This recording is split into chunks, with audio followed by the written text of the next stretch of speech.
Good morning and good morning. सुप्रभात। आप सभी को मेरा नमस्कार।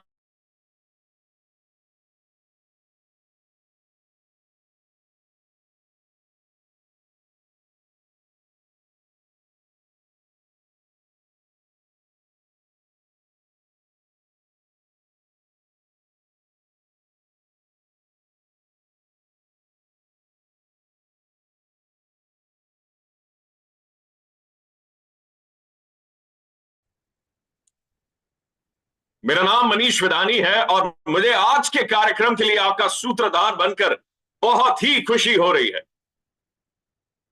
पहले दिन हमने बात की क्यों अच्छी सेहत और क्यों अब। हमारे साथ जुड़े थे अर्जुन जी। अर्जुन जी ने हमें बताया आपका स्वास्थ्य तीन मुख्य बातों पर निर्भर करता है। आप क्या खाते हैं, आप कितना चलते हैं और आप मानसिक रूप से कैसा महसूस करते हैं। यदि इनमें से कोई भी असंतुलित है तो यह बाद में स्वास्थ्य समस्याओं का कारण बन सकता है। और उन्होंने हमारे साथ कुछ आंकड़े भी साझा किए थे, जैसे कि 10 में से 4 लोग मोटापे से ग्रस्त हैं, 4 में से 1 लोगों को मधुमेह का खतरा है, 10 में से 7 लोग तनाव से जूझ रहे हैं। उन्होंने यह भी बताया था कि भले ही आपका भोजन स्वास्थ्यप्रद लगता हो, लेकिन हो सकता है कि उसमें आपके शरीर के लिए आवश्यक सभी पोषण ना हो। और यदि आप सक्रिय नहीं हैं और तनावग्रस्त हैं तो यह इन समस्याओं को और बढ़ा सकता है और हमारे स्वस्थ रहने की अवधि को भी प्रभावित कर सकता है। यह हमारे साथ साझा किया था अर्जुन जी ने पहले दिन पे। कल हमारे साथ जुड़ी थी अपर्णा दामले जी और उन्होंने हमारे साथ साझा किया, जी हां, दूसरे दिन अधिक स्वस्थ प्रसन्नचित रहने के लिए सावधानी पूर्वक भोजन करने की कला और विज्ञान। संतुलित पोषण के प्रमुख सिद्धांतों की उन्होंने खोज करके हमारे साथ शेयर किया था। उन्होंने कहा था अपने भोजन में कॉम्प्लेक्स कार्ब्स, प्रोटीन और जीवंत फलों और सब्जियों को प्राथमिकता दें। उन्होंने हमारे साथ यह भी शेयर किया कि परिष्कृत कार्बोहाइड्रेट और संतृप्त वसा को बिल्कुल ना कहें। उन्होंने हमारे साथ शेयर किया कि सर्वोत्तम स्वास्थ्य के लिए हमें क्या करना चाहिए। हमें प्रोबायोटिक्स शामिल करना चाहिए और भोजन को अच्छी तरह चबाना चाहिए। उन्होंने कहा कि सक्रिय रहें, सोने के समय की दिनचर्या बनाए रखें और उन जज को प्राप्त करें। जंक फूड, धूम्रपान और भोजन और सोते समय स्क्रीन पर अत्यधिक समय नहीं बिताना चाहिए। बेहतर पाचन, कम कैलोरी का सेवन, लंबे समय तक पेट भरा हुआ महसूस करना और अधिक वजन के जोखिम को कम करना। तो दोस्तों, अब आप अपने खाने की आदतों को बदलने और अपने समग्र कल्याण को बढ़ाने के लिए इस 21 दिवसीय यात्रा में इसी तरह हमारे साथ जुड़े रहिएगा। आइए प्रत्येक भोजन का मन भावन आनंदानक उसे बनाएं। और आज हम क्या चर्चा करेंगे? आज हम ये चर्चा करेंगे कि कब खाना है, अपने भीतर की घड़ी को सुने। तो इसके लिए आज हमारे साथ एक स्पेशल वक्ता है जो हमें इसके बारे में समझाएंगे और हमारा लक्ष्य हासिल करने में हमारी मदद करेंगे। हमारा लक्ष्य क्या है? स्वास्थ्य एवं खुशहाली। तो आप आराम से बैठे रहें और सीखने के लिए तैयार हो जाएं और उन चर्चाओं में शामिल हो जाएं जो आपको अपना सर्वश्रेष्ठ स्वस्थ जीवन जीने में मदद करेंगी। आइए शुरू करें। क्या आप तैयार हैं? जरूर शेयर करिएगा हमारे साथ, कमेंट करिएगा और बताइएगा क्या आप आज के इस तीसरे दिन के लिए तैयार हैं। तो चलिए, आइए हम हमारे पहले वक्ता को आमंत्रित करते हैं इस वर्चुअल मंच पे, जो है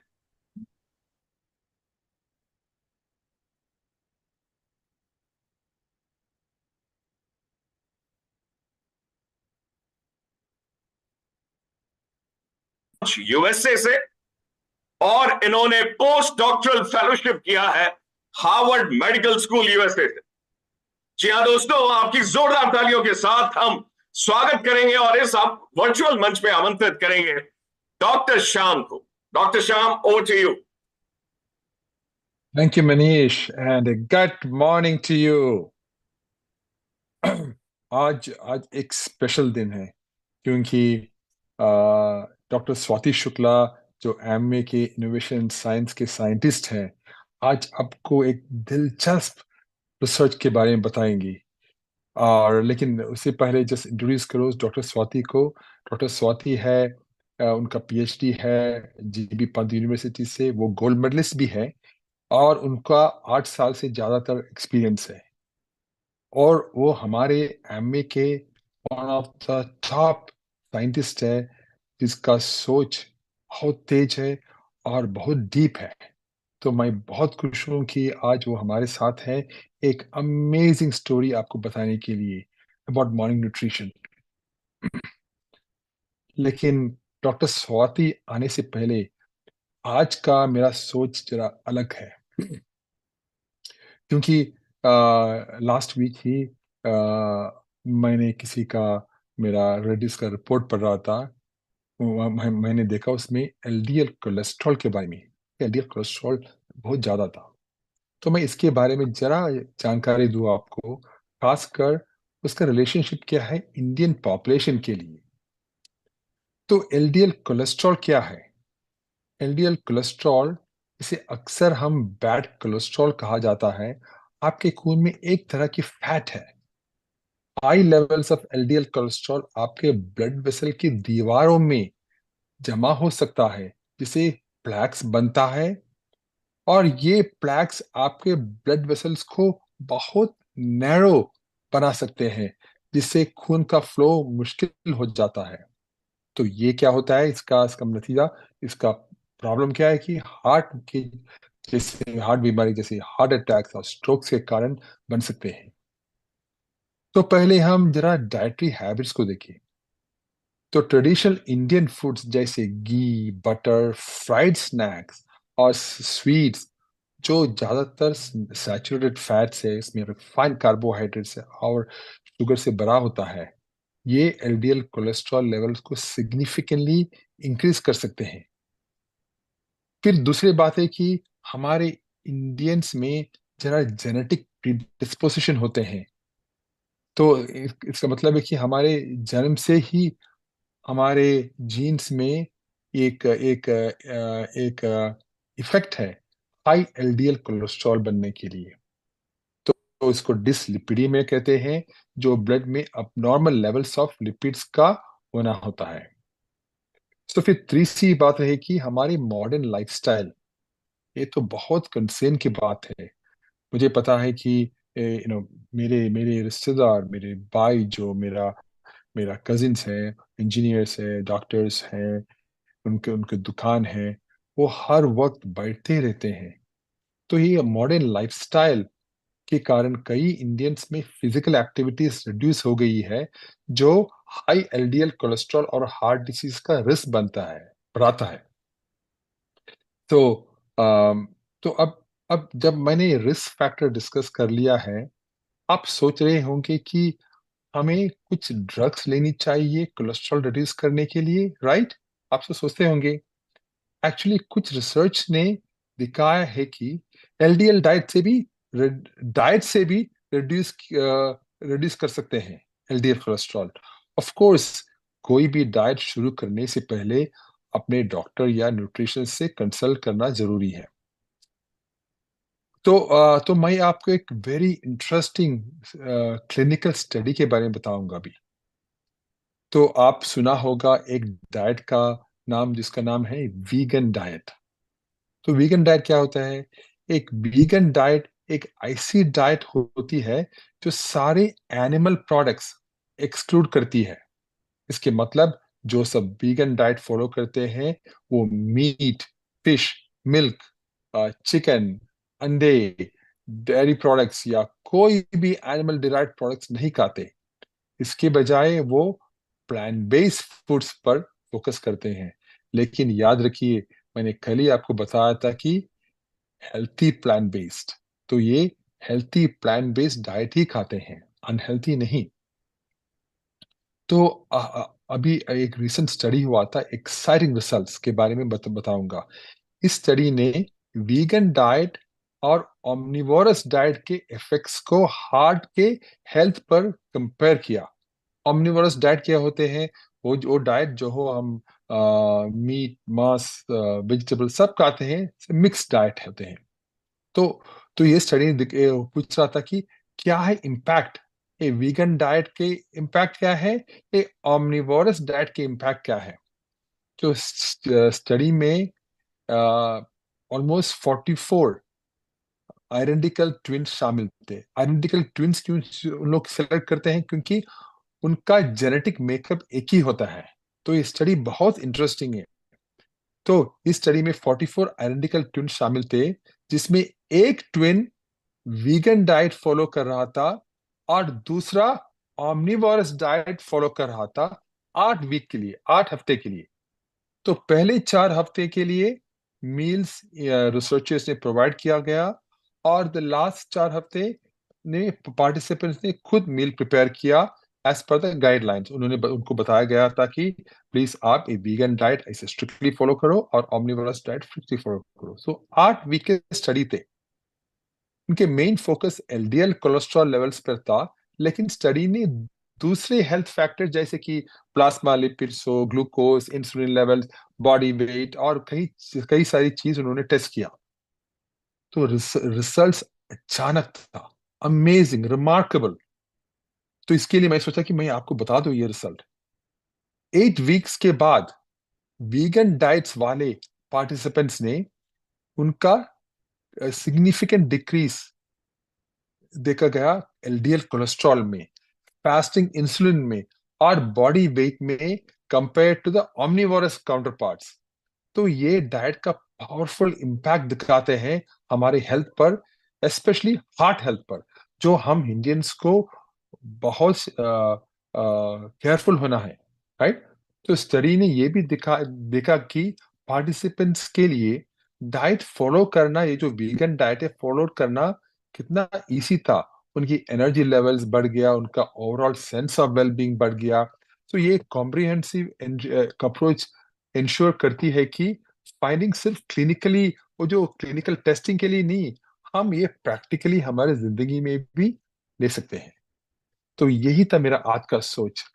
तो चलिए अब मिलेंगे डॉक्टर स्वाति शुक्ला से और उनके अमेजिंग स्टोरी सुनने के लिए। Doctor Swati, stage is yours. Thank you so much doctor Shyam इस अमेजिंग स्टोरी के लिए।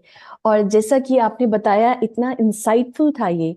जिस प्रकार का हम खाना खाते हैं, जिस समय पे खाते हैं, उसका कैसे असर पड़ता है हमारे शरीर के ऊपर। तो आज का टॉपिक भी कहीं ना कहीं एक इससे रिलेटेड है, क्या खाते हैं, कैसे खाते हैं, right. So very very good morning, आप सबका बहुत बहुत वार्म वेलकम, और I must say a very very good gut morning.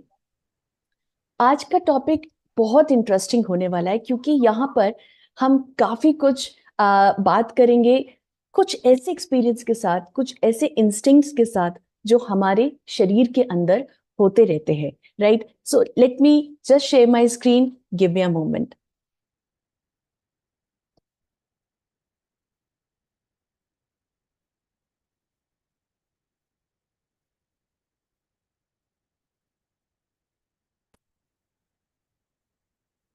Okay, great. तो आज हम बात करेंगे अपने अंदर की एक घड़ी के बारे में। आपको शायद ये पता नहीं होगा, या आपने कई बार ऐसे आपको अंदर से एक सिग्नल्स मिले होंगे, राइट, कि जो आप बॉडी आपको देने की कोशिश कर रही है, बताने की कोशिश कर रही है कि उसको किसी एक स्पेसिफिक चीज की जरूरत है, जैसे हम आगे देखेंगे, राइट। अंदर की आवाज जो हमारी बॉडी को ये डिमांड करती है, हमसे डिमांड करती है कि हम हेल्थ की तरफ जाएं और उससे ज्यादा डिविएट ना हो। कल के टॉपिक में आपने देखा कि हमें क्या खाना है और कैसे खाना है, और वो कैसे हमारी हेल्थ को इम्पैक्ट करती है। आज हम इसी अंदर की जो हमारी बॉडी क्लॉक है, हम उसके बारे में बात करेंगे और देखेंगे कि कैसे कब खाना है भी उतना ही महत्वपूर्ण है जितना क्या खाना है और कैसे खाना है, राइट। तो शुरुआत करने से पहले, जैसे हमने बोला, हमारी एक अंदर की जो आवाज है, जिसको अगर हम विज्ञान के टर्म्स में बोले, मतलब हमारी एक अंदर की घड़ी, एक इनर बॉडी क्लॉक, उससे आप क्या समझते हैं? क्या आता है आपके दिमाग में? जैसे आप बोलते हो हमारी एक इनर क्लॉक, हमारी एक अंदरूनी घड़ी। आप अपने कमेंट्स डाल सकते हैं और मैं उनको पढ़ भी सकती हूँ। कुछ भी हो सकता है, जो भी आपके मन में है आप यहाँ पे बता सकते हैं।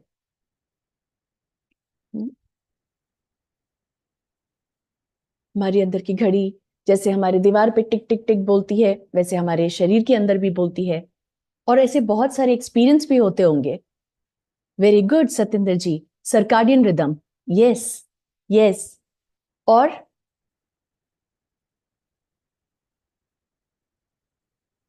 Very very good morning bio clock Shambhu ji, excellent. You are already, आप सब एकदम ट्रैक पर हैं। सर्काडियन रिदम, वो ऑस्किलेशंस जो हमारे पूरी बॉडी में होते हैं। तो ऐसे वो कौन से, अगर आप कुछ वो एग्जाम्पल, वो उदाहरण शेयर कर सकते हैं कि आपको कैसा लगा हो कि आपके अंदर में एक क्लॉक है जिसको आपने नोटिस किया हो। कुछ भी उदाहरण हो सकता है, सुबह, रात, दिन, शाम।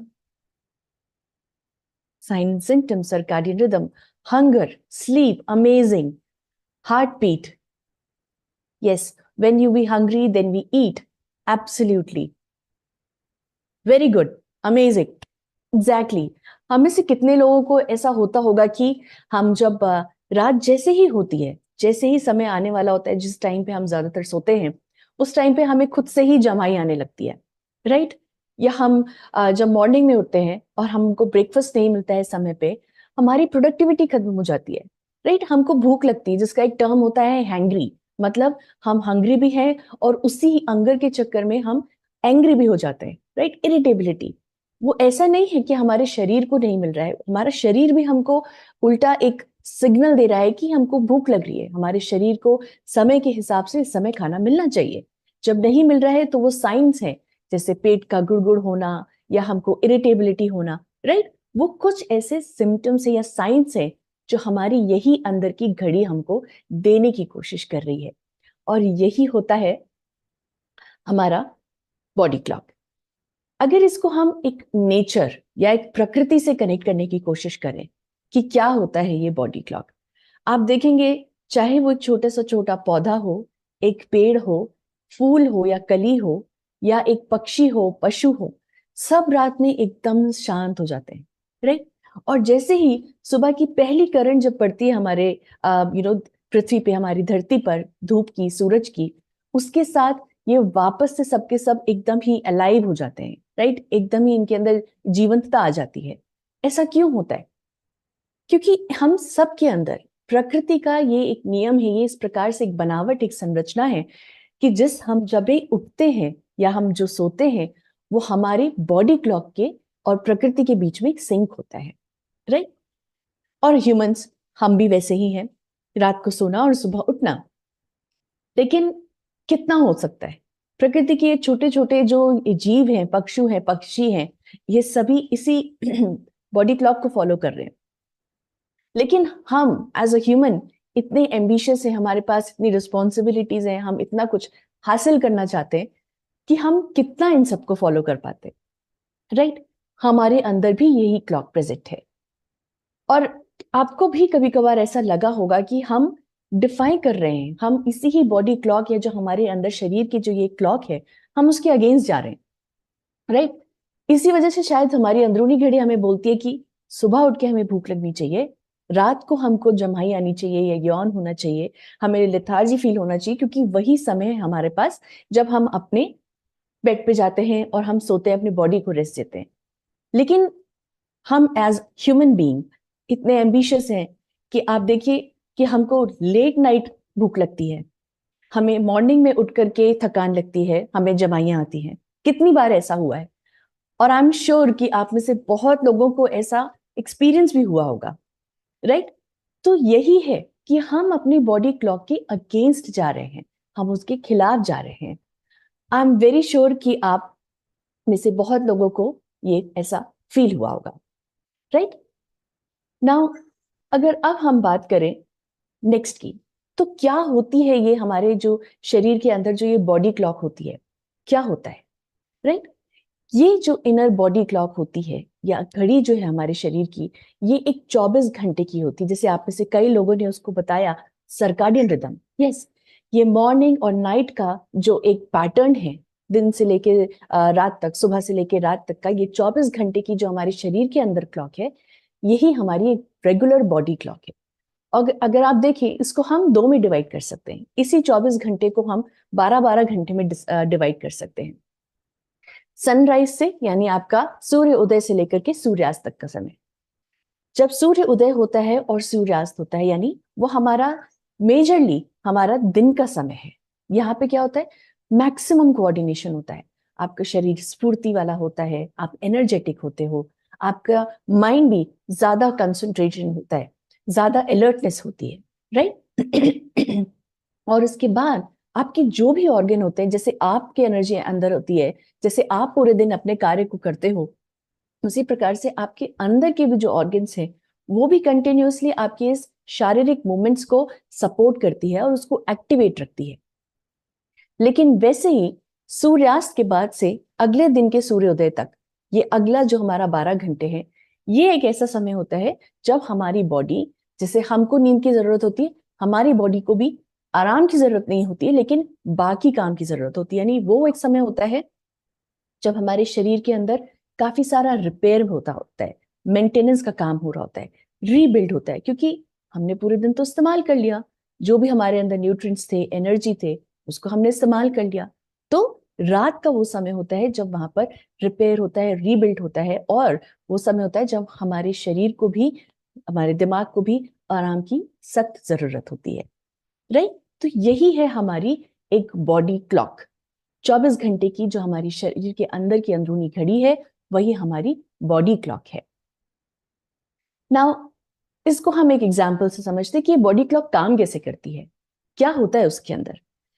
आपने देखा होगा, हम सबके घरों में होगा कि भाई एक आपका एक मेन स्विच होगा, हमारा एक इनर मेन स्विच होगा, जो बाकी जितने भी छोटे छोटे स्विचेस हर एक कमरे के अंदर प्रेजेंट हैं, उनको कंट्रोल कर रहा होगा, राइट। वो आपका मीटर के फॉर्म में हो सकता है, जो मेन सॉकेट है उसके फॉर्म में हो सकता है, राइट। तो एक मेन क्लॉक होगा या एक मेन स्विच होगा।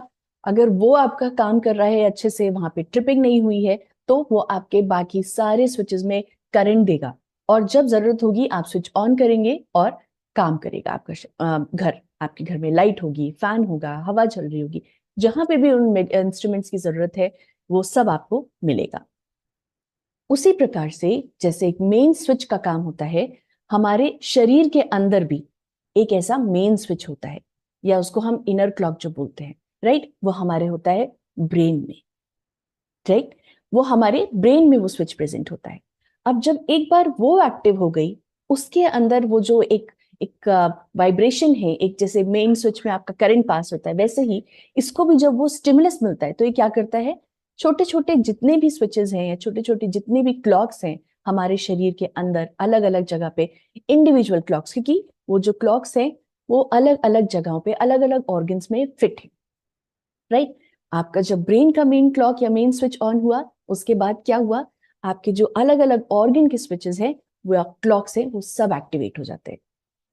अब जैसे वहां पर करंट है, तो यहां पर वो क्या स्टिमुलस है, वो क्या ऐसी एक्सटर्नल या जो बाहर की ऐसी वो स्टिमुलस है, जो आपके इस मेन स्विच को या आपके ब्रेन के क्लॉक को, आपकी बायो क्लॉक को ट्रिगर करता है। जैसे लाइट, वो भी जब आपकी नेचुरल लाइट होती है, राइट, जो सूरज की पहली किरण पड़ती है, वो सबसे पहले आपके ब्रेन को एक्टिवेट करती है। लेकिन उसके साथ ही साथ स्टडीज ये भी बताती हैं कि आप जिस प्रकार का खाना खाते हैं, जो डाइट है, जब आपके शरीर में पहले टाइम पहुंचती है, वो भी आपके ऑर्गन्स, बहुत सारे ऑर्गन्स को एक्टिवेट करती है along with your brain.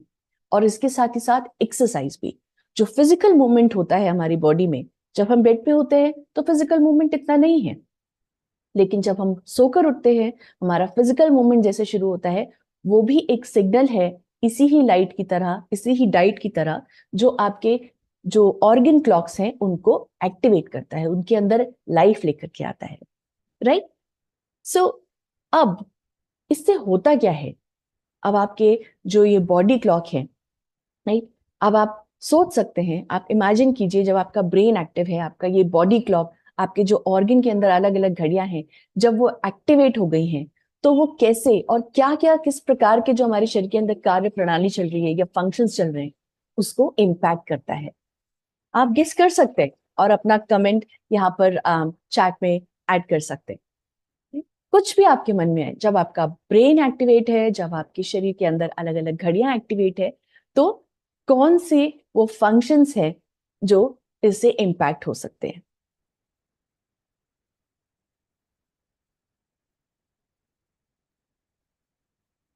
Come on, thank you so much.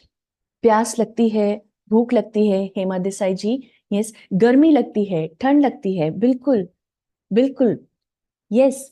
ये कुछ फंक्शंस हैं, क्योंकि ब्रेन तो मेन ऑर्गन है। Digestive system, absolutely correct Arun ji, very right. When your gut says hunger, Anand ji, correct. प्यास लगना, भूख लगना, thinking, mental clock, yes. Concentration, जो हमारा इम्पैक्ट होता है इसी बॉडी क्लॉक से।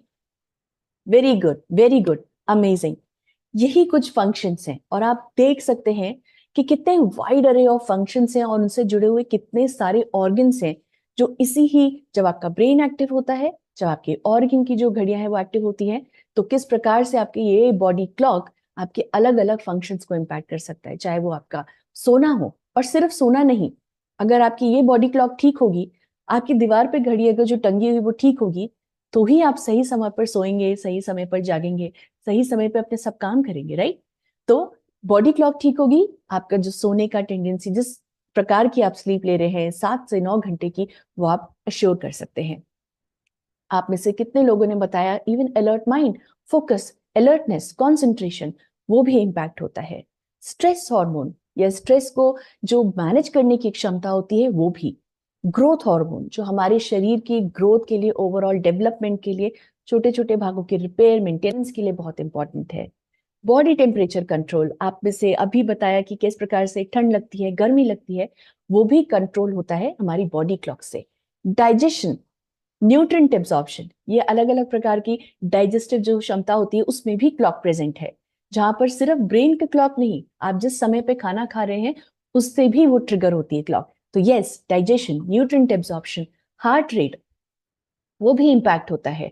हंगर, आपको किस समय भूख लग रही है, किस समय आपको, आपका पेट भर चुका है, आपको भूख नहीं लग रही है, किस समय प्यास लग रही है, ये सारे के सारे फंक्शंस आपके बॉडी क्लॉक के थ्रू कंट्रोल होते हैं ना। जब हमने इतना समझ लिया इस बॉडी क्लॉक के बारे में, तो आप सोचिए, जब प्रकृति और छोटे छोटे जो पशु पक्षी हैं वो भी इस क्लॉक को फॉलो करते हैं, और वो भी डिसिप्लिन के साथ, वो एक ही समय पर हर दिन उठेंगे और सोएंगे, हम एज अ ह्यूमन अपनी इसी बॉडी क्लॉक के साथ कितना मिस कर लेते हैं। कितनी बार हम, जैसे हमने देखा, हमें रात को भूख लग रही है, हमें सुबह नींद आ रही है, राइट? हमारा स्ट्रेस लेवल हमेशा बढ़ा रहता है, हम लाइट ऑफ करके हमारे बॉडी को ये सिग्नल देते रहते हैं कि अभी भी सुबह है या अभी भी रोशनी है। क्यों? हम बेड पे स्क्रीन टाइम ज्यादा यूज करते हैं, करेक्ट? ऐसे कितने सारे एग्जाम्पल्स हैं, और आप भी शेयर कर सकते हैं कुछ ऐसे एग्जाम्पल्स या कुछ ऐसे एक्सपीरियंसेस जिससे आपको लगता है कि आपने अपनी बॉडी क्लॉक के अगेंस्ट में काम किया है। वो किसी भी रीजन से हो सकता है। मान लीजिए कोई सोशल ओकेजन में आपको जाना है, या आपके ऊपर अभी वर्क लाइफ की वजह से कुछ एक्स्ट्रा काम है, या कुछ फैमिली मैटर है। बहुत सारे ऐसे कारण हमारे जीवन में होते हैं जिससे हम हर दिन लड़ते हैं, स्ट्रगल करते हैं, राइट? और कहीं ना कहीं वो हमारे इस बॉडी क्लॉक से अगेंस्ट जाता है, उससे हम एक प्रकार से लड़ रहे होते हैं, अपनी बॉडी क्लॉक को हम हरा रहे होते हैं, राइट? मिडनाइट ईटिंग, यस, भूख लगती है, very true, correct, right? Stress का बढ़ना, यस, जब स्ट्रेस बढ़ता है तो बॉडी क्लॉक ऑटोमेटिकली अफेक्ट होती है। तो हम सभी ये चीज रियलाइज कर रहे हैं कि हम अपनी इस इनर जो घड़ी है इसके अगेंस्ट जा रहे हैं, जाने अनजाने में, हम नहीं जानते हैं। हमारा शरीर बोल रहा है हमको कि हमें सोना है, लेकिन काम है, या हम कहीं बाहर किसी एक इंपॉर्टेंट सोशल ओकेजन में हैं, हम नहीं सो पा रहे हैं, राइट? या स्ट्रेस है किसी चीज को लेकर के, तो जाने अनजाने में ही सही, लेकिन हम अपनी इस बॉडी क्लॉक के अगेंस्ट जाते हैं।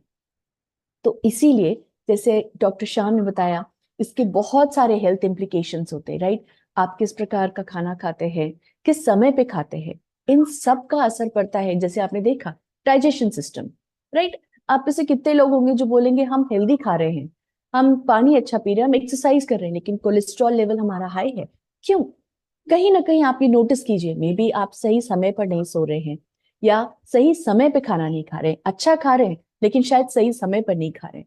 और वही जैसे आपने देखा आपकी डाइजेस्टिव क्लॉक को भी कैसे वो डिस्टर्ब कर रहा है, राइट। आपका जो न्यूट्रिएंट का एब्जॉर्प्शन है, मेटाबॉलिज्म है, वो सब कहीं ना कहीं इफेक्ट हो रहा है, जिसके अलग अलग प्रकार के हेल्थ इंप्लीकेशंस हो सकते हैं। हम आगे के कुछ मैकेनिज्म्स में या कुछ ऐसी प्रक्रियाएं हैं जिसको हम, वो काफी साइंटिफिक है लेकिन हम उसको एक सिंपल तरीके से समझने की कोशिश करेंगे और उससे ये समझेंगे कि कैसे हमारी अच्छी हेल्थ, हमारे खराब हेल्थ सब आपस में इंटरलिंक हैं, राइट। नाउ जब हमने बात कर ली हमारी इस इनर क्लॉक के बारे में कि कैसे हमारी वो बॉडी क्लॉक है, कैसे वो काम करती है, उसका कैसे फंक्शनिंग होता है, अब ये जानने की कोशिश करते हैं कि कैसे आप कब खा रहे हैं वो आपकी हेल्थ को इफेक्ट कर सकता है, या आप कैसे अपनी जो हेल्थ है उसको सुधार सकते हैं, उसको ऑप्टिमाइज कर सकते हैं बाय मेकिंग श्योर कि आप जब खा रहे हैं, कब खा रहे हैं, मतलब आपका व्हेन टू ईट, अगर वो आपका कब खा रहे हैं आपका बॉडी क्लॉक के अकॉर्डिंग अगर वो सिंक है, अगर वो एक साथ हो जाए, तो वो कैसे आपके बॉडी को अफेक्ट कर सकता है और कैसे आपको अलग अलग प्रकार की हेल्थ बेनिफिट्स दे सकता है, राइट।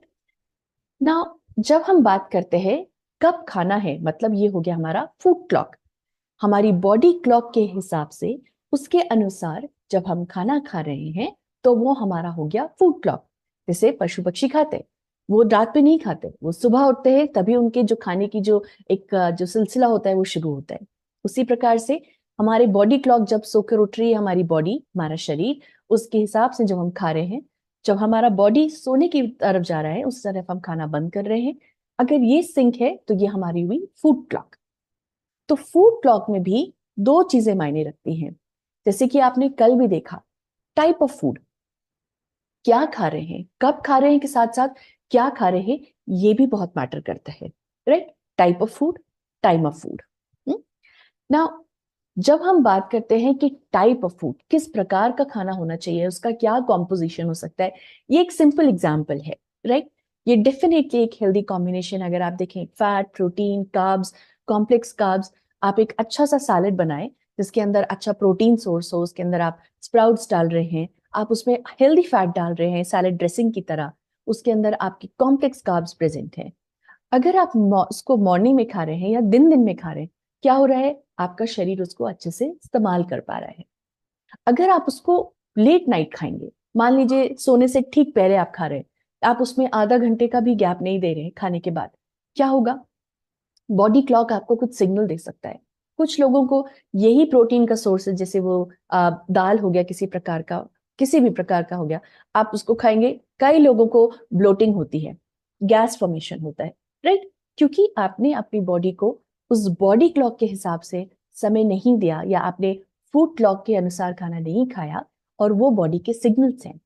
या फैट, नाउ किसी भी प्रकार का फैट आप आगे भी देखेंगे, गुड फैट भी होता है, बैड फैट भी होता है। आप गुड फैट भी खा रहे हैं, वो बहुत ही कॉन्सेंट्रेटेड होता है, उसके अंदर बहुत ज्यादा अमाउंट में एनर्जी होती है, वो आपको क्या होगा, हेल्दी फैट्स देगा, लेकिन साथ ही साथ में अगर आप उसको सुबह खा रहे हैं तो आप उसको अच्छे से मेटाबोलाइज भी कर सकते हैं, राइट। तो क्या होगा, वो आपके शरीर में फैट बनकर स्टोर नहीं होगा। लेकिन अगर आप सोने से ठीक पहले खाएंगे तो वो हेल्दी फैट भी आपको कहीं ना कहीं कुछ डिसएडवांटेजेस भी दे सकता है। क्यों? क्योंकि आपने अपने शरीर को वो समय नहीं दिया कि वो उस फैट को मेटाबोलाइज कर सके, उसको इस्तेमाल कर सके अच्छे कामों के लिए। आप उसकी ठीक बात से हो गए, अब क्या हुआ, वो जो फैट था उसका इस्तेमाल नहीं हो पाया, वो हमारे शरीर में जाकर के स्टोर हो गया। तो ये सही एक ही प्रकार का खाने का कॉम्पोजिशन है, लेकिन अगर वो बॉडी क्लॉक के साथ नहीं है तो आपके बॉडी वो सिग्नल्स दे सकते हैं कि ये खाना मैं अच्छे से यूटिलाइज नहीं कर पा रहा हूं, या इसके कुछ डिसएडवांटेजेस हो सकते हैं। और अब हम बात करते हैं टाइम की। जब हमने कहा कि फूड क्लॉक दो चीजों का पार्ट है, एक आप क्या खा रहे हैं और कैसे कब खा रहे हैं। ना जो कब खा रहे हैं, हम बात करेंगे मॉर्निंग के कंटेक्स्ट में, कि मॉर्निंग कंटेक्स्ट में जब हम मॉर्निंग की बात करते हैं, जब हम उसमें खाना खा रहे हैं, वो हमारा एस्पेक्ट हो गया कब खा रहे हैं का। तो नाउ ये समझने के लिए कि मॉर्निंग न्यूट्रिशन, या जो हम सुबह हमने अपने अपने शरीर को सबसे पहला जो मील देते हैं वो कितना क्रिटिकल है। आइए उसको समझने के लिए पहले हम देखते हैं कि बॉडी क्लॉक के अनुसार हमारे शरीर में ऐसे कौन कौन सी प्रक्रियाएं होती है रात में, जिसकी वजह से मॉर्निंग में अगर सुबह सुबह हम अपने शरीर को न्यूट्रिशन दें तो उसके कुछ अच्छे बेनिफिट्स हो सकते हैं, राइट। ऐसे कौन से होते हैं, तो हम यहाँ पर कंपैरिजन करेंगे दिन और रात के बीच में। रात में हमारे शरीर में ऐसी कौन कौन सी प्रक्रियाएं होती है, कौन कौन सी वो रिएक्शंस और रिस्पॉन्सेज होते हैं जिसकी वजह से दिन में या सुबह सुबह मॉर्निंग न्यूट्रिशन लेना क्रिटिकल हो जाता है। तो ये आपके सामने कुछ टर्म्स हैं, जैसे मेटाबॉलिज्म। हमारे शरीर के अंदर भी एक प्रकार के बैक्टीरिया होते हैं जिन्हें हम गट बैक्टीरिया बोलते हैं। एक हार्मोन होता है इंसुलिन, और एक मैक्रोन्यूट्रिएंट होता है जिसके बारे में आप में से बहुत लोग जानते होंगे, प्रोटीन। नाउ ये नाम कैसे काम करते हैं, इनका क्या रिलेशन है रात और दिन के बीच में, एक एक करके हम इस पूरी प्रक्रिया को समझेंगे, राइट। तो चलिए अब हम शुरुआत करते हैं हमारे पहले से, या उससे पहले अगर मैं आपसे पूछूं मेटाबॉलिज्म, उससे आप क्या समझते हैं। जब हम बार बार बोलते हैं कि फूड को हमें मेटाबोलाइज करना है, या हमारा मेटाबॉलिक हेल्थ अच्छा नहीं है, मेटाबॉलिज्म हमारे शरीर में अच्छा नहीं हो रहा है फूड का, उसका क्या मतलब है। आप में से कोई भी गेस कर सकता है, कुछ सही और गलत नहीं है, ट्राई करना इंपॉर्टेंट है।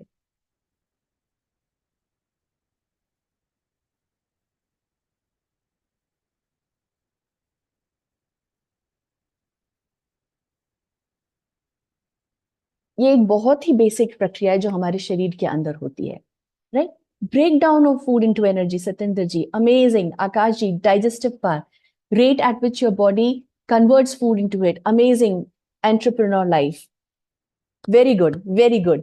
Meena Sharma ji, yes, food conversion into energy. आप इससे कितने लोग ऑलरेडी इस प्रक्रिया को समझते हैं और इसकी महत्वता को भी समझते हैं, so glad, amazing, very true. तो मेटाबॉलिज्म को अगर हम एक सिंपल शब्दों में समझें, कोशिश करें, जैसे हमारे कार का आप एग्जांपल ले लें या कोई भी व्हीकल का एग्जांपल ले लें, उसको ईंधन की जरूरत होती है, राइट। उसको फ्यूल की, पेट्रोल की, डीजल की जरूरत होती है। फिर क्या होता है, वो हमारे शरीर में बर्न होता है, इंजन जिसमें मदद करता है, और वो इसी ईंधन को, इसी पेट्रोल डीजल को कन्वर्ट करता है एनर्जी में, जिसकी वजह से गाड़ी आगे बढ़ती है। यही जो बर्निंग की प्रक्रिया है, यही मेटाबॉलिज्म होती है जो हमारे शरीर में होती है, राइट। जब हम खाना खाते हैं और हम कहते हैं कि ये खाना आपको ताकत देगा, लेकिन कैसे देगा। खाना आपको सीधे दाल चावल या सब्जी रोटी आपको कैसे आपके शरीर को आगे बढ़ाएगा, या दिन तो दिन जो आपका मूवमेंट होता है उसको इंश्योर करेगा। उसको भी एनर्जी में कन्वर्ट होना है। उसके लिए फूड को जो बर्न करता है, राइट, बर्न एज इन जो उसके अंदर ऐसी प्रक्रियाएं करता है, ऐसे रिएक्शंस करता है कि यही फूड आपका एनर्जी में कन्वर्ट हो जाए, इसी प्रोसेस को बोलते हैं मेटाबॉलिज्म, सिंपल सरल भाषा में। अब होता क्या है दिन और रात में, अब वो देखते हैं, राइट। दिन और रात में आप यहाँ पर ये एक फैक्ट्री का हमने आउटलाइन जैसा दिखाया है कि कोई एक फैक्ट्री है जो अब 24 घंटे चलती है, लेकिन रात के समय में जब टाइम होता है फैक्ट्री का, उस समय पर इतना उसके अंदर उत्पादन नहीं हो रहा है, उसके अंदर इतना प्रोडक्शन नहीं हो रहा है। क्या हुआ वहां पर, क्योंकि रॉ मटेरियल इतने नहीं है, वर्कर्स इतने नहीं है, राइट। तो क्या हुआ, जो आपका फैक्ट्री है उसमें रात को जो काम करने की जो पद्धति है, जो उत्पादन है, वो कम हो रहा है। वेर एज मॉर्निंग में क्या हुआ, आप अगर उसको रॉ मटेरियल सही टाइम पे दे रहे, वर्कर्स समय पर आ रहे हैं, राइट। यहाँ पे आपके वर्कर्स हो गए सूरज की किरण, जैसे हमारे शरीर में सूरज की किरण आ रही है, आप रॉ मटेरियल उसको खाने के फॉर्म में दे रहे हैं, फिजिकल एक्टिविटी हो रही है। ये क्या करता है, ये ट्रिगर करता है, ये स्पार्क करता है, जैसे कि आपका नाइट शिफ्ट की जगह जो आपका मॉर्निंग का टाइम है फैक्ट्री में, वो एक ट्रिगर है कि अब हमें वापस से उत्पादन या प्रोडक्शन शुरू करना है। और स्टडीज ये बताती है, जैसे एक स्टडी है जो इंटरनेशनल जर्नल ऑफ एंडोक्राइनोलॉजी करके नामक एक जर्नल में प्रेजेंट है, राइट। उसमें ये दिखाया गया है कि बहुत सारे कारण हैं कि रात को यही जो प्रक्रिया होती है मेटाबॉलिज्म की, ये करीब 15% तक कम हो सकती है एज कंपेयर टू दिन।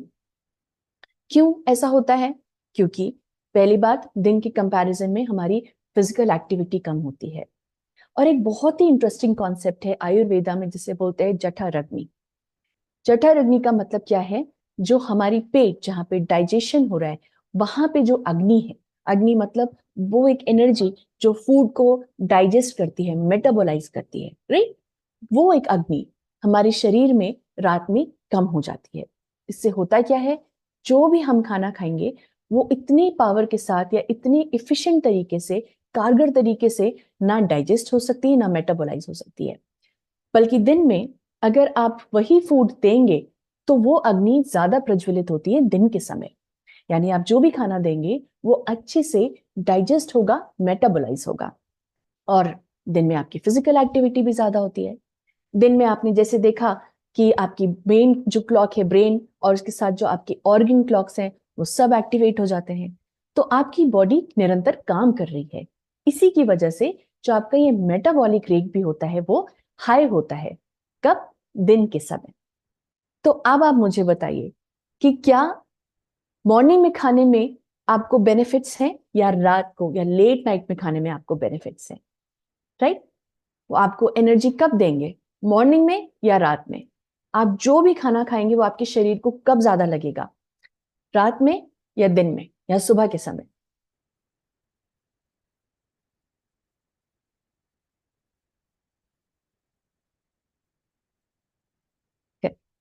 Digestive enzymes that increases, yes very true. Her organ जगता है, इसी प्रकार से हमारा डाइजेशन सिस्टम भी जगता है। Morning, absolutely. गीत जी, मिलन गोपाल जी, हेतल जी, यस यस। तो आप खुद देख सकते हैं, इसलिए हमें लेट नाइट स्नैकिंग नहीं करना चाहिए, क्योंकि उसी प्रकार से अगर आप रात को खा रहे हैं, हमारे शरीर की जो वो अग्नि है डाइजेस्टिव सिस्टम की, वो स्लो है। अब आपने जो भी खाना खाया वो फैट में कन्वर्ट हो जाएगा, जैसे डॉक्टर श्याम ने बताया, राइट? आप उसका प्रॉपर मेटाबॉलिज्म नहीं कर पा रहे, वो क्या हुआ, वो अलग अलग फैट बन करके आपके शरीर में स्टोर हो गया, वो ब्लड ग्लूकोज में कन्वर्ट हो गया, वो प्रॉपरली सेल्स के अंदर नहीं जा रहा है, राइट? मेटाबॉलिक, ये आपका मॉर्निंग में अच्छा है। इसीलिए जब आप खाएंगे, अच्छा खाना खाएंगे, सही समय पे मॉर्निंग में खाएंगे, तो वो आपको एनर्जी देगा, आपकी मेटाबॉलिज्म को ज्यादा वो स्ट्रांग रख सकेगा। दूसरा, इससे पहले एक सवाल, बिल्डिंग ब्लॉक हमारे शरीर के लिए वो कौन सा एक रॉ मटेरियल है जो हमारे शरीर की बनावट को बढ़ाता है या हमारे शरीर के लिए बिल्डिंग ब्लॉक की तरह काम करता है? वो कौन सा एक रॉ मटेरियल है? मैं आपको एक हिंट देती हूँ, वो एक मैक्रोन्यूट्रिएंट है और हमारे शरीर में बिल्डिंग ब्लॉक की तरह काम करता है।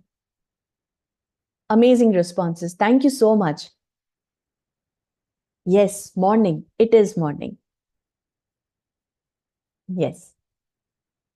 तो यही मेरा सवाल है कि protein, yes Badri ji, very true, yes it is protein. Poonam ji, doctor Ish, yes yes. Akash ji, absolutely, वो प्रोटीन ही है जो हमारे शरीर का एक रॉ मटेरियल की तरह काम करते हैं। तो चलिए उसको भी एक सिंपल एग्जाम्पल से समझते हैं और देखते हैं कि ये दिन और रात में क्या अंतर होता है, जिसकी वजह से प्रोटीन कि आप खुद समझेंगे कि इसकी महत्वता दिन में क्या होती है। ये एक एग्जाम्पल है। अगर मैं आपको, let me use my laser, हम यहां से शुरुआत करेंगे, यानी इस रात के समय से शुरुआत करेंगे। रात में जैसे आप समझ लीजिए कहीं पर ही रिपेयर चल रहा है, राइट? रात में, क्योंकि रात में क्यों हो रहा है रिपेयर एंड कंस्ट्रक्शन, हमने देखा हमारी बॉडी क्लॉक के हिसाब से अनुसार रात में ही रिपेयर और मेंटेनेंस होता है। और उसका एक और कारण है, अगर आप देखेंगे कि कहीं बाहर अगर कोई रोड बन रही है, सड़क बन रही है, वो रातों रात में बना दी जाती है। क्यों? क्योंकि दिन में वहां पर डिस्टर्बेंस होगा, आपका कम्यूट होगा, व्हीकल्स आ रहे हैं जा रहे हैं, लोग आ रहे हैं जा रहे हैं, राइट? तो उस समय पर एक प्रॉपर कंस्ट्रक्शन या रिपेयर मेंटेनेंस नहीं हो सकता। इसीलिए रात को ज्यादा एफिशिएंट अगर काम होगा तो वो अच्छा रहेगा। इसी प्रकार से हमारे शरीर के अंदर भी रिपेयर और मेंटेनेंस रात को होता है। अब आप ऐसा समझिए, अगर कोई बिल्डिंग बन रही है या कोई रोड बन रही है और वहां पर रात में आपका जो ये ब्रिक्स है, राइट, आपका सीमेंट हो गया, आपका जो ईंटें हो गई, ये आपका वो रॉ मटेरियल है एज अ प्रोटीन, राइट? आपका वो रात में उस कंस्ट्रक्शन में वो इस्तेमाल हो गया पूरा का पूरा रॉ मटेरियल। अब हुआ क्या, मॉर्निंग में आपके पास बॉडी तो है, लेकिन उसके बिल्डिंग के लिए पूरा दिन को भी वो उसी बिल्डिंग की कंस्ट्रक्शन के लिए वो रॉ मटेरियल की शॉर्टेज हो गई, क्योंकि वो तो रात में इस्तेमाल हो गया। जब तक आप उसी बिल्डिंग को वापस से वो रॉ मटेरियल नहीं देंगे, सीमेंट के फॉर्म में, ईंट के फॉर्म में, किसी भी फॉर्म में वो रॉ मटेरियल नहीं देंगे, तब आगे आपका वो बिल्डिंग का कंस्ट्रक्शन का काम नहीं चल पाएगा। और पूरे दिन क्या होगा, फिर वो साइट ऐसी की ऐसी जो कंस्ट्रक्शन साइट थी वो खाली पड़ी रहेगी, वो वहीं के वहीं पॉज हो जाएगा, क्योंकि अब उसके पास कोई रॉ मटेरियल नहीं है उस बिल्डिंग की आगे कंस्ट्रक्शन के लिए।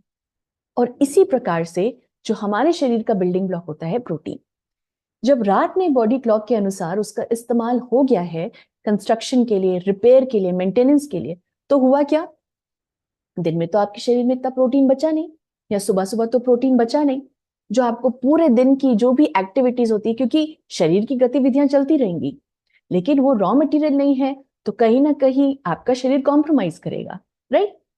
और इसीलिए अगर आप सुबह सुबह अपने शरीर को, क्योंकि अब आपके शरीर में हो गया प्रोटीन शॉर्टेज रात में इस्तेमाल होने के बाद, जिसको हम बोलते हैं इवन नेगेटिव प्रोटीन बैलेंस, क्योंकि जो आपके शरीर में प्रोटीन का जो बैलेंस है वो नेगेटिव साइड में चला गया, शॉर्टेज हो गया। अगर आपने सुबह रॉ मटेरियल नहीं दिया, तो आप सोचिए कि आपके शरीर की संरचनाएं और उसकी जो भी फंक्शन है, कार्य प्रणाली है, वो कहीं ना कहीं इफेक्ट करेगी ही करेगी, राइट। और इसीलिए जब आप मॉर्निंग में देंगे तो आपकी जो भी फंक्शनिंग है वो अगेन चलती ही रहेगी। तो अगेन आप समझ सकते हैं कि मॉर्निंग में अगर आप अच्छा अमाउंट का, वो भी अच्छी क्वालिटी का, आप जब घर बनाएंगे तो आप खराब क्वालिटी का ईंट या सीमेंट नहीं इस्तेमाल करेंगे, अच्छी क्वालिटी का जब आप प्रोटीन का इस्तेमाल करेंगे मॉर्निंग में, तो इससे आपके शरीर को क्या बेनिफिट्स होंगे। सो हम सबको पता है कि प्रोटीन का हर समय आप खाएं, हर सभी मील में लें, और उसके कुछ फंक्शंस होते हैं, लेकिन मॉर्निंग में ब्रेकफास्ट में अपने प्रोटीन को इंक्लूड करना कितना महत्वाकांक्षी है, कितना महत्वपूर्ण है इनफैक्ट। सो आप, आई होप मेरे साथ अग्री करेंगे। आई कैन सो मैं कितने सारे देख सकती हूँ essential amino acid, yes, good quality protein होना चाहिए, प्रोटीन होना चाहिए और मॉर्निंग में होना चाहिए। मॉर्निंग प्रोटीन, सागर जी very good, Pushpa ji yes, मनोहर जी मॉर्निंग में absolutely. I am so glad आपने इस एग्जाम्पल को कितने अच्छे से समझा और उसको कैच किया है। अब तीसरा एग्जाम्पल हमने देखा था इंसुलिन हार्मोन का। तो ये इंसुलिन हार्मोन क्या होता है, राइट, और इसका क्या कनेक्शन है आपका दिन और रात के साथ, इसको समझते हैं। तो इंसुलिन का क्या प्रक्रिया है उसको समझने से पहले जस्ट मैं एक छोटा सा एक बैकग्राउंड दूंगी कि इंसुलिन होता क्या है, राइट। इंसुलिन एक प्रकार का हार्मोन है, हमारे शरीर के अंदर एक केमिकल रिलीज होता है, जिसका काम क्या होता है, वो हमारे शरीर में जो भी कार्बोहाइड्रेट है, ग्लूकोज है, उसको सेल्स तक पहुंचाता है हमारे शरीर में और उसको एनर्जी में कन्वर्ट करने में मदद करता है। जब मैं बोलूंगी इंसुलिन सेंसिटिविटी क्या होती है, सेंसिटिविटी मतलब संवेदनशीलता हमारी ऑर्गन्स की, हमारे सेल्स की। जितना कोई सेल संवेदनशील होगा इंसुलिन के प्रति, वो उतनी ही जल्दी इंसुलिन के सिग्नल को समझेगा, उतनी ही जल्दी ग्लूकोज को अपने अंदर ले लेगा। वही होती है इंसुलिन सेंसिटिविटी, राइट। जब इंसुलिन सेंसिटिविटी अच्छी होगी, यानी हमारा जो ऑर्गन है, सेल है, वो इंसुलिन के प्रति ज्यादा संवेदनशील है, तो वो क्विकली, वो झट से इंसुलिन के सिग्नल को समझेगा और अपने अंदर ग्लूकोज ज्यादा ले लेगा, यानी ग्लूकोज टॉलरेंस, टॉलरेंस मतलब अंदर लेने की जो एक क्षमता है, वो तभी ज्यादा होगी जब आपकी इंसुलिन सेंसिटिविटी ज्यादा होगी।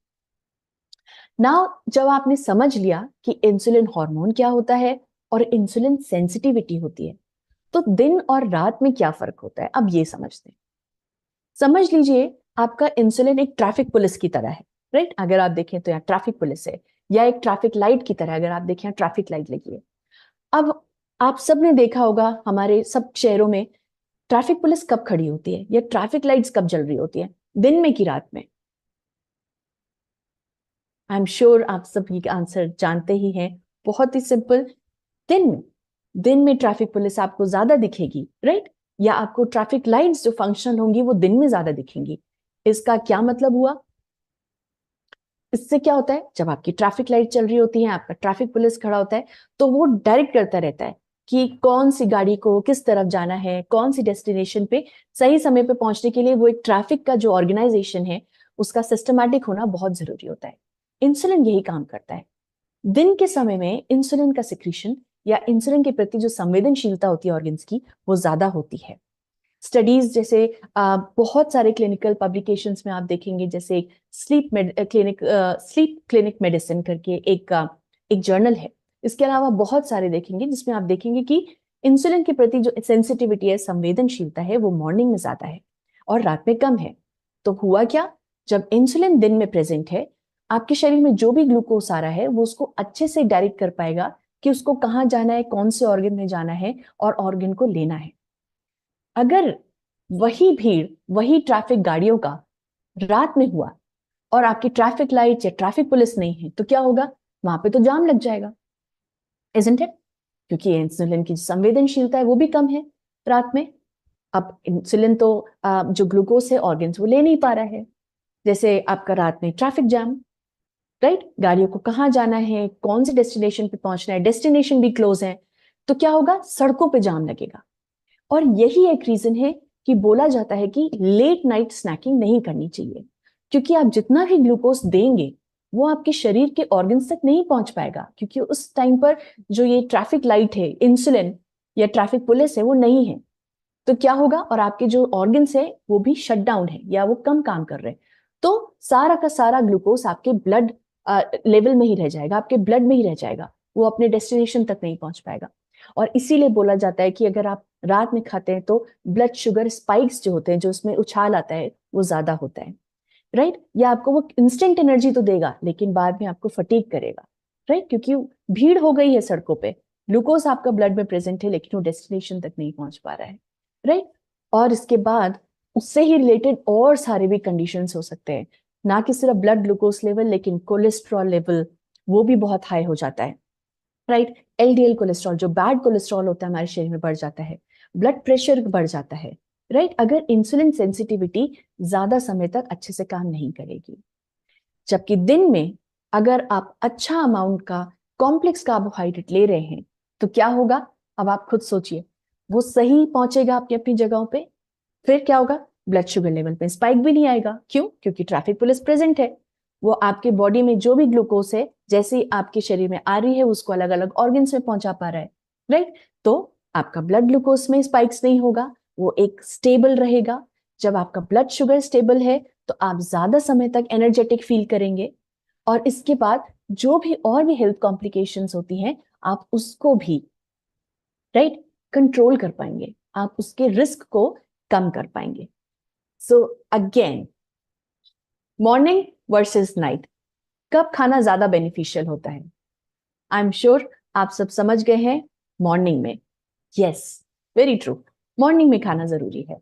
मॉर्निंग जब खाएंगे तो आप काफी सारे हेल्थ बेनिफिट्स और हॉर्मोन्स को रेगुलेट कर पाएंगे ना। सबसे लास्ट एक प्रक्रिया, गट माइक्रोबायोम के अराउंड, कि क्या होता है गट बैक्टीरियाज में रात में और दिन में।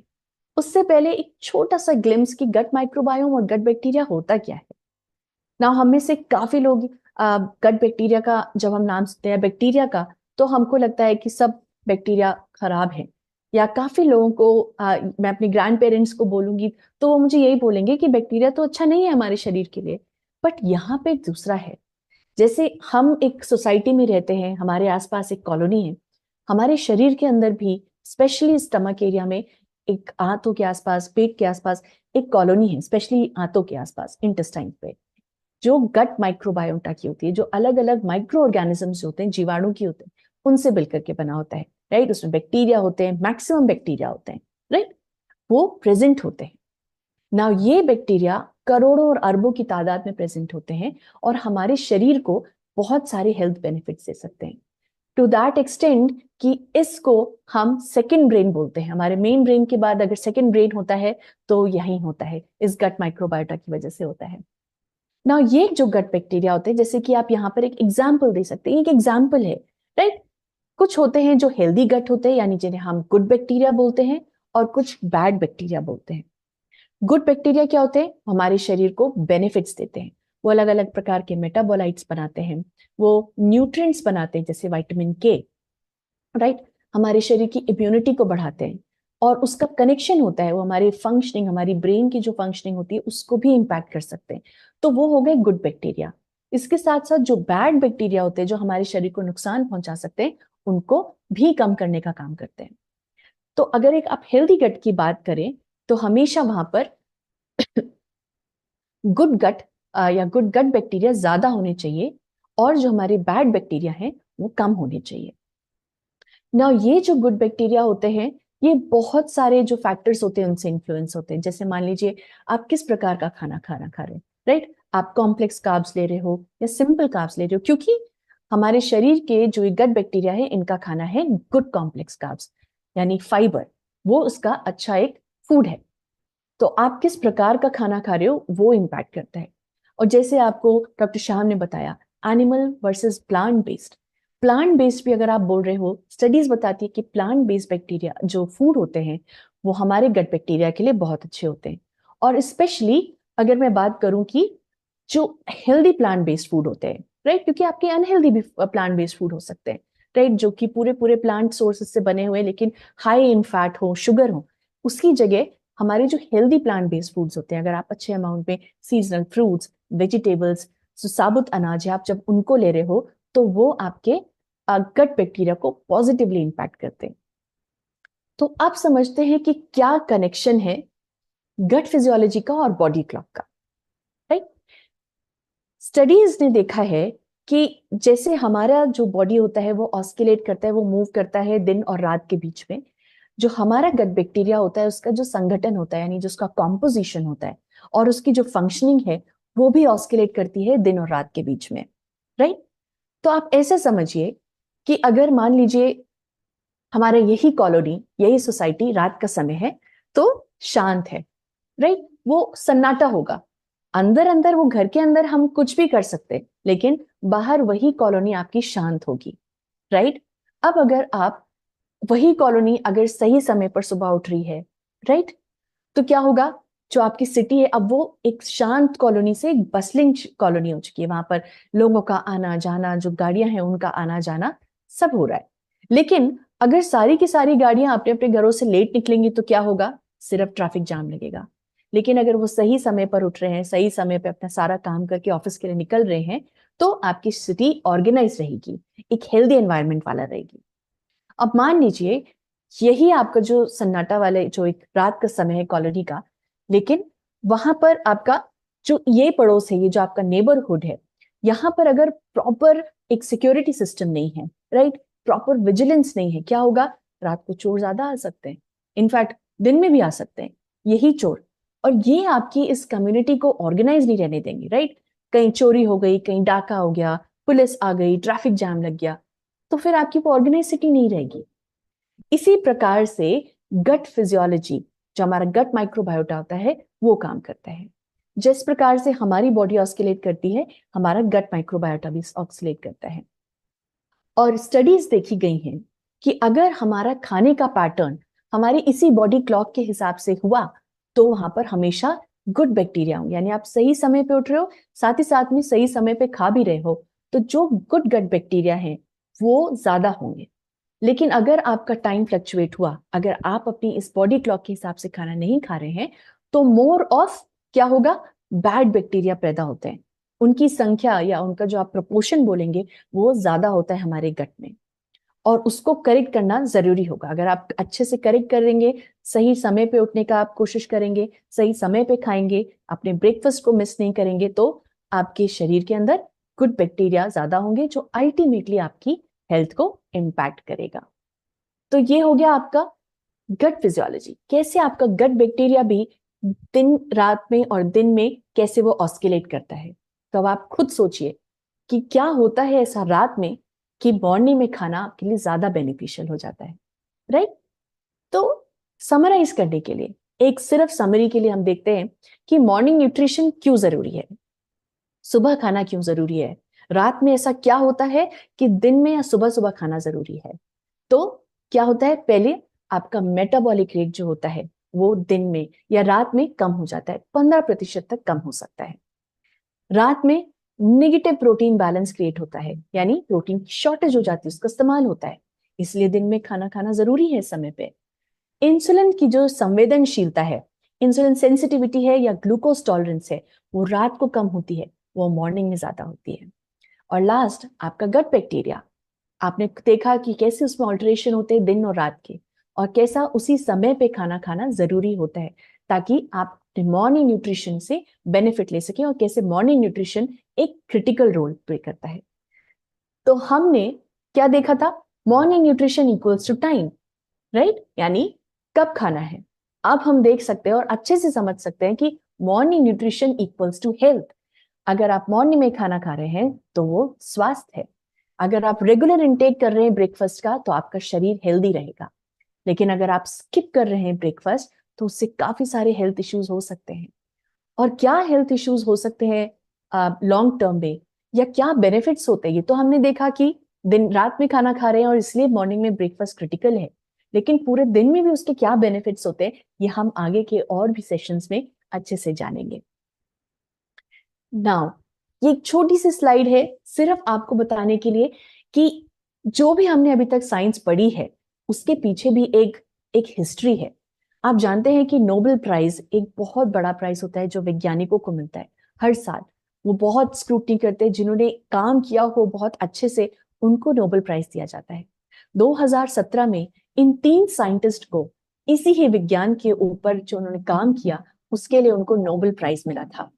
उन्होंने क्रोनोबायोलॉजी के बारे में बताया था। क्रोनोबायोलॉजी मतलब हमारे शरीर के अंदर जो भी प्रक्रियाएं होती है, जो भी बायोलॉजिकल रिएक्शंस होते हैं बेसिस टाइम, ये दिन और रात के हिसाब से, राइट? और कैसे वो दिन की लाइट, डाइट, टेम्परेचर, इनसे असर पड़ता है, वो साइंस होती है क्रोनोबायोलॉजी। क्रोनो न्यूट्रिशन मतलब आपका फूड क्लॉक। ये भी एक प्रकार की एक साइंस है कि आप किस समय खाएंगे और वो आपके शरीर को कैसे कैसे फायदे दे सकता है। Chrono nutrition, right? और सर्काडियन रिदम, इन 3 कॉन्सेप्ट्स को लाने वाले, इनके बारे में पढ़ने वाले और हम सबके सामने लाने वाले इन 3 साइंटिस्ट को 2017 में नोबेल प्राइज मिला था। और एमवे में हम इसी साइंस को, जो इतनी क्रूशियल और जटिल साइंस है, लेकिन कैसे उसको एक सिंपलिस्टिक और रियलिटी, एक प्रैक्टिकल तरीके से ला करके हेल्दी लाइफ इंश्योर कर सकते हैं, इसमें एमवे एक पायनियर है, वन ऑफ द पायनियर, जो इस विज्ञान पे काम करके हेल्थ बेनिफिट्स देने की कोशिश कर रहा है। नाउ विद दैट हम आज की हैबिट की बात करते हैं। जैसे हमने देखा कि कैसे हमारा सोने और उठने का पैटर्न इतना मायने रखता है, तो आज से हम एक हेल्दी हैबिट बनाने की कोशिश करेंगे, जो होगा एक हेल्दी स्लीपिंग हैबिट, सही समय पर सोना और उठना। इसके लिए आपको करना क्या है? आप अपने पास एक जर्नल या एक डायरी भी रख सकते हैं, जिसमें आप हर दिन का नोट करें कि आप किस समय जग रहे हैं और किस समय सो रहे हैं, राइट? और कोशिश कीजिए कि वो आपका अलाइन हो जो आपकी बॉडी क्लॉक है, राइट? दिन में सही समय पे रात में सोना और दिन में जब सूरज की पहली किरण होती है, जब सुबह सुबह होती है, उस समय आपको उठना। और उसके लिए कुछ टिप्स हैं। जैसे आप क्या कर सकते हैं एक अच्छी स्लीप के लिए? अपने आसपास कूल, डार्क और जो एक शांत वातावरण है आप उसको रखिए। स्क्रीन टाइम अवॉइड कीजिए, क्योंकि वो आपके शरीर को क्या सिग्नल दे रहा है कि आप अभी भी दिन है, अभी सोना नहीं है, तो स्क्रीन टाइम को अवॉइड कीजिए। कोशिश कीजिए कि आप हर दिन एक ही पैटर्न को, एक ही स्केड्यूल को फॉलो करें। अगर आप 10 बजे बेड पर जा रहे हैं तो आप कोशिश कीजिए आप उसी समय के अनुसार आसपास ही जाएं।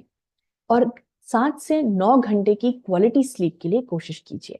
और कुछ डोंट्स, जैसे कि रात को हेवी मील्स करके सीधे बेड पे ना जाएं, या कैफीन लेकर के सीधे बेड पे ना जाएं, क्योंकि वो कहीं ना कहीं आपकी बायोलॉजिकल क्लॉक को डिस्टर्ब कर सकता है, राइट? वो आपके बॉडी क्लॉक के हिसाब से नहीं है। रेसिस्ट, सुबह उठकर के अगर अलार्म क्लॉक लगा दिया है तो उसको बार बार स्नूज पे मत करें। आप उसको दूर रखिए अपने बेड से। जैसे ही आपका अलार्म बजे आप सुबह उठें, बेड से उठ करके उसको बंद करें। क्या होगा? वो आपकी इस नींद को तोड़ेगा। और ऑफ कोर्स जो आपका स्क्रीन टाइम है उसको आपको बंद कर देना चाहिए, कम से कम 1 घंटे पहले मिनिमम आपको बंद कर देना चाहिए, और उसके बाद सोने की कोशिश करनी चाहिए। विद दैट, मैं हमेशा बोलती हूँ, एक फ्रेज था जिसको आप बोलते हैं early to bed and early to rise. तो with that I will say early to bed, early to rise and always shine. हमेशा शाइन कीजिए। शाइन का मतलब स्टार्ट एवरी डे, हर दिन एक थैंकफुल नोट के साथ स्टार्ट कीजिए। हमेशा अपने न्यूट्रिशन को प्रायोरिटी दीजिए और बॉडी क्लॉक के हिसाब से अपना टाइम पे हेल्दी न्यूट्रिशन लीजिए। देन इंटेंशंस को क्लियर रखिए। आप ये मत सोचिए कि खाली मेरा आज का दिन कैसे जाना है इसीलिए मैं एक थैंकफुल नोट के साथ उठूंगा या मैं एक्सरसाइज करूंगा। न्यूट्रिशन लॉन्ग टर्म गोल, आपको फिट रहना है, आपको 60s में भी मैराथन दौड़ना है, आपको सिर्फ अपने ग्रैंड किड्स के साथ नहीं, आपको अपने ग्रेट ग्रैंड किड्स के साथ भी खेलना है। मुझे उस समय पे भी आत्मनिर्भर रहना है, मुझे किसी के ऊपर डिपेंडेंट नहीं रहना है, मुझे अपने अंदर बीमारियां नहीं चाहिए। गोल्स रखिए, इंटेंशंस रखिए और उसके साथ आगे बढ़िए। देन हर दिन कुछ नया सीखिए। छोटी सी छोटी हैबिट भी बहुत इंपॉर्टेंट रोल प्ले करती है आगे चल करके। देन हर दिन एक्सरसाइज कीजिए, थोड़ी सी स्ट्रेचिंग, 20 से 30 मिनट का मिनिमम एक ब्रिस्क वॉक भी, किसी भी प्रकार का मूवमेंट, लेकिन एक्सरसाइज कीजिए और उससे अपने दिन की शुरुआत कीजिए। With that let me share आज की रेसिपी ऑफ द डे जिसे आप शुरू करेंगे। आप आज बना सकते हैं एक रिफ्रेशिंग ड्रिंक और उसके साथ आप आगे बढ़ सकते हैं, आप अपनी फैमिली के साथ एंजॉय कर सकते हैं और उसके हेल्थ बेनिफिट्स ले सकते हैं। Just allow me a moment.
देखा आपने, एक कितना सिंपल रेसिपी है और आपको कितने सारे बेनिफिट्स दे सकता है, राइट?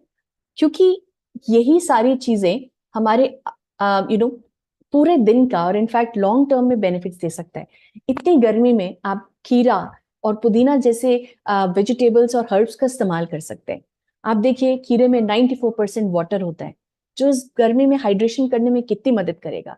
और आप उसके अंदर अपना न्यूट्रिएंट बढ़ा सकते हैं। आप उसके अंदर एक स्कूप फाइबर डाल दीजिए, आप प्रोटीन डाल सकते हैं। जैसे आज मॉर्निंग में मैंने इंश्योर किया कि मैं अपने वाटर के अंदर सिर्फ प्लेन वाटर नहीं लूंगी, मैं उसके अंदर प्रोटीन और फाइबर डालूंगी, ताकि मैं इंश्योर कर रही हूँ कि मेरे दिन की एक राइट स्टार्टिंग हो with right nutrients.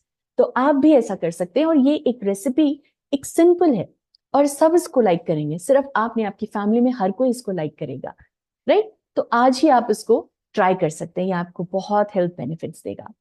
Now with that थोड़ा सा स्ट्रेच करते हैं, थोड़ा सा मूव करते हैं। आप सब अपने अपनी चेयर से उठ सकते हैं।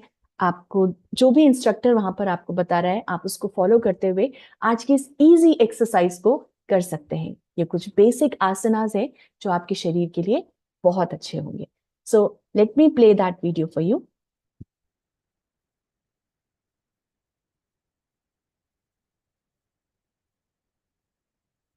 A very happy gut morning everyone। और आज हम सीखने वाले हैं बहुत ही बेसिक बिगनर फ्रेंडली आसन जो हेल्प करेंगे आपकी कोर स्ट्रेंथ को इंप्रूव करने में भी और उसके साथ साथ आपकी गट की हेल्थ को भी प्रमोट करेंगे। तो आइए लेट्स गेट स्टार्टेड। तो आइए हम स्टार्ट करते हैं अपने फर्स्ट पोज से। ये बहुत ही सिंपल है, इसका नाम है leg up the wall pose. तो आप इस पोज को असिस्टेड कर सकते हैं वॉल के साथ, नहीं तो अगर अपने लेग्स की स्ट्रेंथ यूज कर सकते हैं तो इसको बिना किसी वॉल की सपोर्ट से ही करेंगे। कोर को टाइट करके रखेंगे, एक लंबी गहरी सांस भरेंगे, सांस को छोड़ते हुए अपनी दोनों लेग्स को ऊपर उठाएंगे। तो आपने अपने कोर मसल्स को एंगेज कर लिया जैसे ही आपने सांस को छोड़ा और अपनी दोनों लेग्स को खींच लिया। अगर आप कर सकते हैं तो अपने पंजों को एक बार अंदर की तरफ खींचिए, फिर एक बार ऊपर की तरफ, फिर एक बार अंदर की तरफ, फिर एक बार ऊपर की तरफ। अपनी काफ मसल्स को, पूरे के पूरे हैमस्ट्रिंग्स को, ग्लूट्स तक ना एकदम खींच के रखिए और फिर वापस अंदर, फिर खींच के ऊपर और फिर वापस अंदर। एक बार आप इस पोजीशन में आ जाएंगे तो उसके बाद आप सामान्य वे से सांस अंदर और सांस बाहर छोड़ते रहेंगे, रोक के नहीं रखेंगे किसी भी पोज में सांस को। तो लंबी गहरी सांस भरिए, सांस को छोड़ दीजिए, लंबी गहरी सांस भरिए और सांस को छोड़ दीजिए। आप देखिए कि इस पोज में आपकी लेग से भी सारा का सारा ब्लड फ्लो आपकी कोर की तरफ आ रहा है। सो ये बहुत ही अमेजिंग पोज है आपके ओवरऑल गट हेल्थ के लिए। आपके सारे के सारे डाइजेस्टिव ऑर्गन्स इस पोज के अंदर रिलैक्स हो जाते हैं और उनमें बहुत अच्छी मात्रा में ब्लड का फ्लो बढ़ता है। बट आप इस आसन को खाने के एकदम बाद बिल्कुल नहीं करेंगे। कोशिश कीजिए फर्स्ट थिंग सुबह खाली पेट या लास्ट थिंग सोने से पहले, जब आपके खाने में और आपके सोने के टाइम में 2 to 3 आवर्स का गैप होगा। तो आइए हम चलते हैं हम अपने सेकंड पोज की तरफ, जो है सिंपल स्पाइन ट्विस्ट। अब ये स्पाइन ट्विस्ट बहुत बेसिक फॉर्मेट में आप अपनी दोनों लेग्स को 90 डिग्री पे रखेंगे, मतलब परपेंडिकुलर रखेंगे। लंबा गहरा सांस भरेंगे, सांस भरते हुए प्रिपेयर करेंगे, सांस छोड़ते हुए लेग्स को एक साइड में और फेस को दूसरी साइड में, और उसके बाद सांस भरते हुए वापस, और फिर सांस को छोड़ते हुए लेग्स एक साइड में और आपका फेस दूसरी साइड में। तो आप देख रहे हैं इस पोज में हो क्या रहा है, आप अपने पूरे के पूरे कोर एरिया को निचोड़ रहे हैं। जैसे कपड़े धोने के बाद हम इसको ट्विस्ट करते हैं ना, तो आपका पूरा का पूरा कोर डाइजेस्टिव सिस्टम अच्छे से डिटॉक्स हो रहा है। तो ये बहुत ही इफेक्टिव येट वेरी सिंपल आसन है। तो अब इसके अंदर हम छोटा सा मॉडिफाइड वर्जन करें। इसमें हमने घुटनों को 90 डिग्री पे रखा है। अगर आप कर सकते हैं तो अपनी लेग्स को क्रॉस कर दीजिए और उसके बाद सेम कीजिए। उसके बाद सांस को छोड़ते हुए legs to one side and face to the other side. इससे इसकी इंटेंसिटी बढ़ जाती है। You can feel the stretch right from your glutes to your obliques to your armpits. पूरा अच्छे से स्ट्रेच को फील कीजिए। अगेन बहुत बेसिक है बट बहुत इफेक्टिव है। ये आपके सारे के सारे जो डाइजेस्टिव ऑर्गन्स है ना, उनमें ब्लड फ्लो को इंक्रीज करेगा, उनको डी स्ट्रेस करेगा और डिटॉक्स भी करेगा। और वापस सांस भरते हुए सेंटर। तो आइए हम चलते हैं अपने थर्ड पोज में, जिसका नाम है कोबरा पोज और भुजंग आसन। इसके लिए हम हमेशा थोड़ा साइड में जाएंगे और फिर अपने एक हाथ की सपोर्ट से ऊपर आ जाएंगे। तो आप अगर कोई भी आसन कर रहे हैं जिसको लिए आप बैक पे मैट पे हैं, तो झटके से कभी भी वापस ऊपर उठ के नहीं आएंगे। So this is very important. No matter how strong your spine is, हमेशा साइड में टर्न लेने के बाद ही आप सेंटर में आएंगे। भुजंग आसन के लिए आप अपने दोनों हाथों को अपनी चेस्ट के पास ले आएंगे। आपके पंजे पीछे की तरफ खिंचे हुए रहेंगे। अब जब आप ऊपर आएंगे, आपको अपनी कोर को भी एंगेज करना है, अपने शोल्डर्स को पीछे की तरफ रोल बैक करना है, चेस्ट को लिफ्टेड आउट रखना है और ऊपर आते हुए ग्लूट्स को भी टाइट रखना है। तो लंबी गहरी सांस भरते हुए ऊपर की तरफ, यहां तक आ सकते हैं, बहुत बढ़िया। अब अगर ऊपर जा सकते हैं तो कोशिश करेंगे कि एल्बोस को स्क्वीज करेंगे साथ में, ऐसे करके एल्बोस को बाहर की तरफ पुश नहीं करेंगे। अपनी एल्बोस को स्क्वीज रखेंगे, शोल्डर्स को पीछे की तरफ और ऊपर की तरफ होल्ड करेंगे यहां पर, लेकिन अपनी ब्रेथ को होल्ड नहीं करेंगे। लंबा गहरा सांस भर के छोड़ते रहिए और उसके बाद एक बार सांस को छोड़ते हुए वापस नीचे। बहुत बार इस पोज में आपको होल्ड करने की पावर नहीं होती है, तो आप सिंपल सांस को छोड़ते हुए भी नीचे आ सकते हैं। लेकिन अगर आप इस पोज को थोड़ी देर होल्ड कर सकते हैं तो आप नॉर्मल वे में सांस भरते और छोड़ते रहिए जब आपने इस पोज को होल्ड किया हुआ है। ये आपकी बैक की स्ट्रेंथ के लिए भी बहुत अच्छा है। तो एक बार और करते हैं। लंबी गहरी सांस भरेंगे और पीछे होल्ड करेंगे, तो सांस को छोड़ेंगे, फिर से सांस भरेंगे,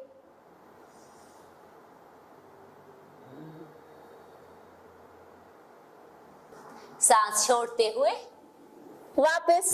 तो ये थे हमारे तीनों के तीनों बहुत ही basic yet very effective gut reset poses. I hope आज आपने इन सभी आसन का बेसिक फॉर्मेट सीख लिया होगा और अब आप इनको हर दिन प्रैक्टिस करेंगे। Yes, you heard it right. You can practice them every day. Maybe first thing after getting up in the morning, empty stomach, and it can do wonders to your overall gut health as well as core strength. Keep rocking.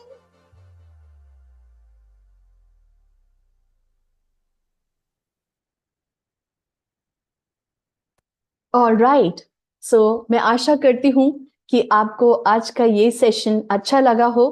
Please don't forget to take your morning nutrition. आप अपने morning nutrition को हर दिन अपनी इस diet का, अपने इस जो डेली रूटीन है, इसका पार्ट बना करके रखिए। अब हम आपसे मिलेंगे कल, जहां पर हम बात करेंगे कि कैसे ये बॉडी क्लॉक के अनुसार अगर आप मॉर्निंग में न्यूट्रिशन लेते हैं तो उसके पूरे दिन में क्या क्या फायदे होते हैं और क्या है ये मैजिक ऑफ 3 P's। तो बने रहिएगा हमारे साथ। थैंक यू सो मच आज के सेशन को अटेंड करने के